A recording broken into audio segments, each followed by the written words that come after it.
I hope from today that if there's one thing that you can remember, it's the encouraging words and messages from this week's Come Follow Me when contemplating, and I wrote it down, when facing your personal Goliaths. And I think by the end, you'll see what I mean. There's so much hope from this week's study in the scriptures that we've been looking at.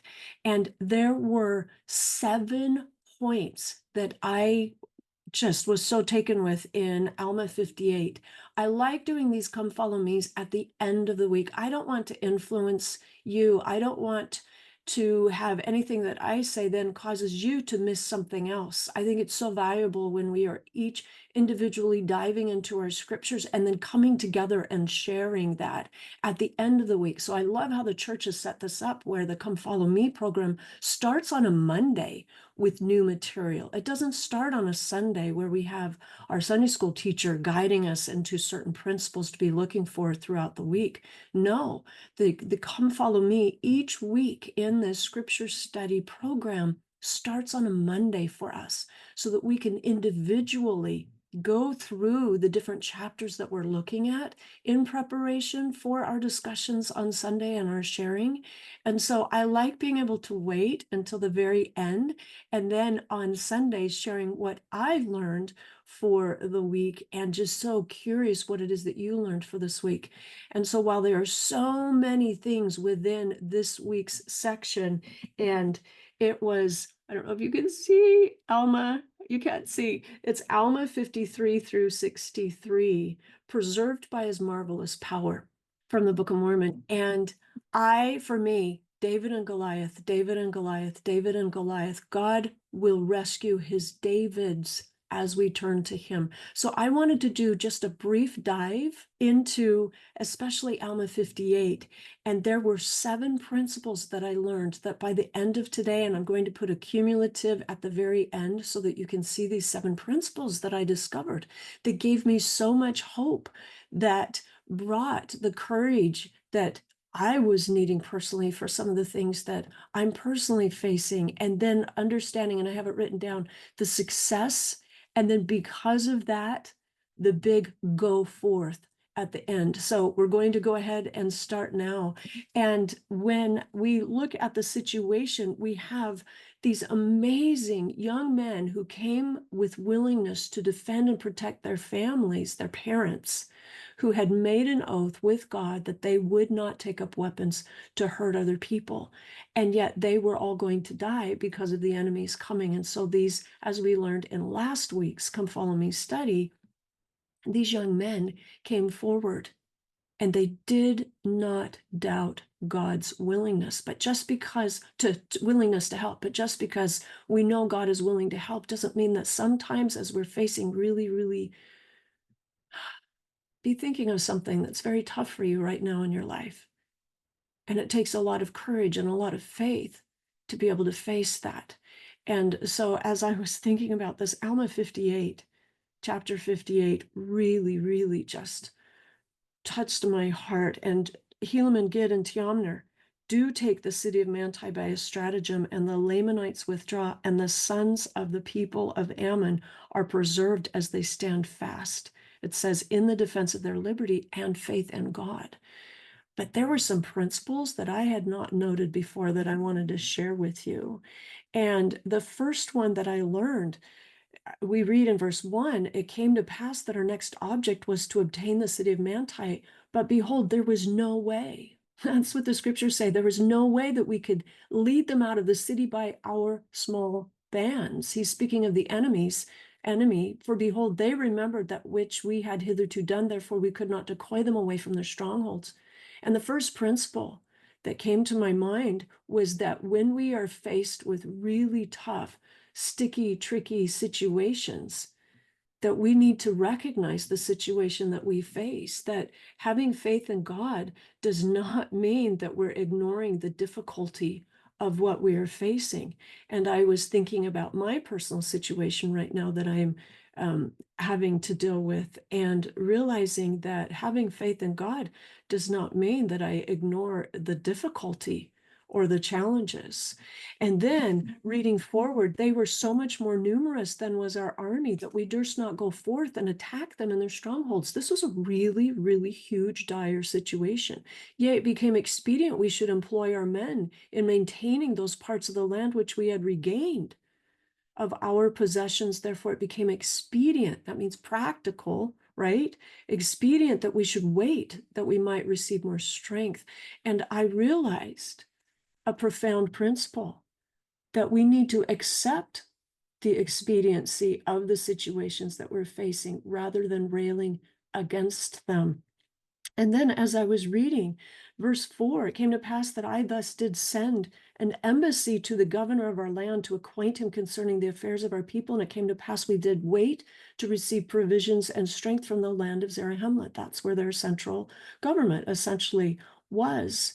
And I wrote down the next principle that I felt the Spirit had pointed out to me, that in my own personal situation, while I'm waiting, that it's appropriate to request help. It's appropriate to speak to others, to look to receiving the help that we need and to ask for it.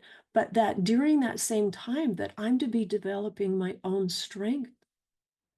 I'm not to just wait for help, that while I am waiting, that I am developing my own strength. And so then he says, this did profit us little, for the Lamanites were also receiving great strength from day to day, and also many provisions, and thus were our circumstances at this period of time. So the waiting, he realizes, I need to become even more expedient. It's even more practical that I am now needing to do something. And I realized I can't wait forever for others to come rescue me. I need to move forward, and that this is what godly people do. This is what godly people do. And so there was another principle in verse 6. The Lamanites were sallying forth against us from time to time, receiving by stratagem to destroy us. Nevertheless, we could not come in battle with them because of their retreats and their strongholds. And the next principle came to mind, and I wrote it down, is again the importance of recognizing reality. And I thought back on so many different times in my life where the multiple head injuries that I have had or other difficult experiences, discovering on the morning of April 13th, a number of years ago, that my little baby had passed away of SIDS. We can live not wanting reality, but until I recognized reality and needed to start moving forward in my own life, turning to God and taking care of some things when help wasn't coming that I had hoped was coming, that's the passageway to strength, to courage, as we see in this chapter, and to success. And so, yes, recognizing reality. And then the next 3 verses, it came to pass we did wait in these difficult circumstances for the space of many months, even until we were about to perish for the want of food. But it came to pass we did receive food, which was guarded to us by an army of 2,000 men to our assistance. And this is all the assistance which we did receive to defend ourselves and our country from falling into the hands of our enemies, yea, to contend with an enemy which was innumerable. And he says, and now the cause of these our embarrassments, or the cause why they did not send more strength unto us, we knew not. Therefore we were grieved and also filled with fear. And I realized when I am feeling these kinds of situations, being grieved and being filled with fear, this is normal and natural. Helaman was a valiant man. And it was normal and natural for him to feel confused, to feel grieved, to feel fear. This is not awful or something that we need to feel ashamed about when we are struggling and having difficulty. He says, lest by any means the judgments of God should come upon us in our land to our overthrow and utter destruction. So again, he is manning up. He's facing the reality of a very difficult situation, but he doesn't quit. And this is where the turnaround occurs. Verse 10. Therefore, we did pour out our souls in prayer to God that he would strengthen us and deliver us out of the hands of our enemies. Spoiler alert, God does. but through some interesting principles that I'll share. Yea, and also give us strength that we might retain our cities and our lands and our possessions for the support of our people. Yea, and it came to pass that the Lord our God did visit us with assurances that he would deliver us, yea, insomuch that he did speak peace to our souls, and did grant unto us great faith, and did cause us that we should hope for our deliverance in him.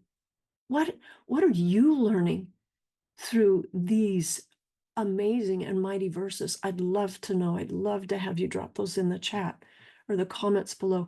And we did take courage with our small force, which we had received, and were fixed with the determination to conquer our enemies and to maintain our lands and our possessions and our wives and our children and the cause of our liberty.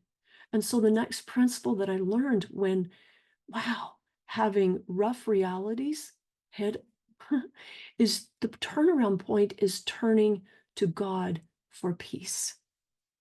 And then what results is in verse 12 is the courage.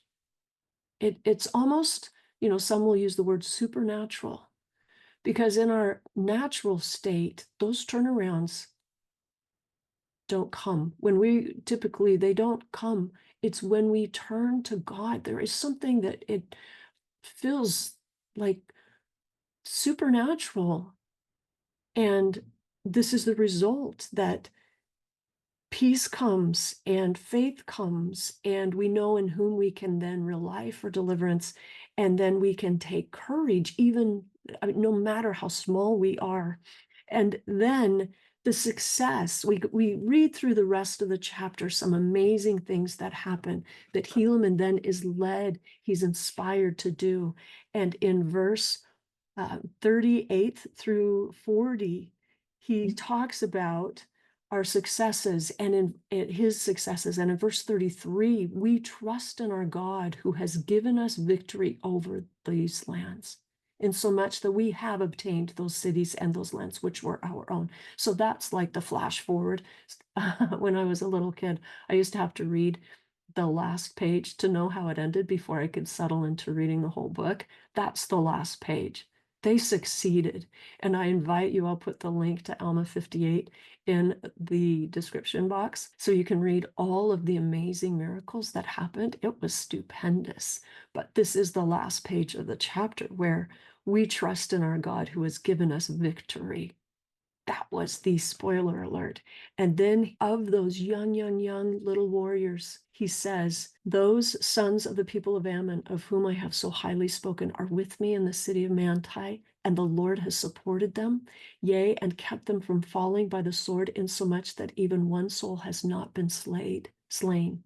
And behold, they have received many wounds. Nevertheless, they stand fast in that liberty wherewith God has made them free. And they are strict to remember the Lord their God from day to day. They do observe to keep his statutes and his judgments and his commandments continually. And their faith is strong in the prophecies concerning that which is to come.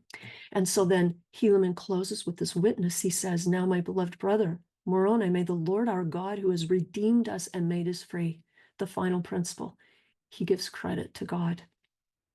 Keep you continually in his presence, yea, and may he favor this people, even that ye may have success in obtaining the possession of all that which the Lamanites have taken from us, which was for our support. And now behold, I close mine epistle. I am Helaman, the son of Alma. And I thought how important it is to teach our posterity, our loved ones, who we are, who they are, who every person on this earth is. But here he also says, I am Helaman, the son of Alma. He knew his parents. He knew and respected and loved what he had been taught. And because of this, he knew how to turn about a difficult situation. So yes, these principles taught me that I can go forth. That was verse 13. We did take courage, and he went forth and did. And as a result, he had success. This is what I will remember. It feels like for forever. But if I don't write it down, I won't remember it forever. So this is what I have tried to write down. I would love to have you write down what it is that you learned from this week's, from our Come Follow Me study. And then, oh my goodness, to have you share something that you learned in the comments to strengthen us all. Okay, that's all for now for this week's Come Follow Me. And please join me with the other episodes for this channel where we talk about families in the millennium and how do we start living that way now. Okay, have a great day. Bye.